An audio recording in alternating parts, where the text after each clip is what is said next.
असम के CM ने 32,000 महिलाओं के बीच 10-10 हजार रुपये के चेक वितरण किए। ढेकियाजुली चाय बागान के खेल मैदान में असम के मुख्यमंत्री डॉक्टर हिमंत बिस्वा शर्मा ने आत्म सहायक गुट के 32,000 महिलाओं के बीच 10-10 हजार रुपये का चेक वितरण किए।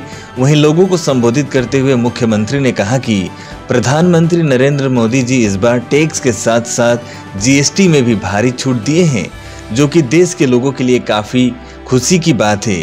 वहीं मंत्री अशोक सिंघल की प्रशंसा करते हुए बोले कि अगले बार फिर से अशोक सिंघल को मौका दे।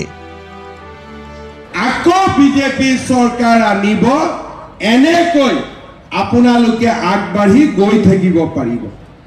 আজি আমাৰ এক সুন্দৰ মিটিংখন অশোক সিংঘাল ডাঙৰীয়াৰ ইমান ধুনীয়াকৈ আপোনালোকক মাতি আনি আপোনালোকে যাতে অৰুণোদয় পায়, মহিলা উদ্যমিতা পায়, এই গোটেই ব্যৱস্থাবিলাক অশোক সিংঘাল ডাঙৰীয়াই আপোনালোকক কৰি দিছে। অহাবাৰ অশোক সিংঘালক ভোট দিব নে নিদিয়ে? একদম লাহেকৈ কৈছে, দিব নে নিদিয়ে? আৰু অলপ ডাঙৰকৈ কওক যাতে মোদী ডাঙৰীয়াই শুনা পায়। অশোক সিংঘালক ভোট দিব নে নিদিব? এতিয়াহে অলপ মনটো ভাল লাগিছে, হয়নে নহয়? অশোক সিংঘালে বহুত কষ্ট কৰিছে ঢেকিয়াজুলিৰ কাৰণে।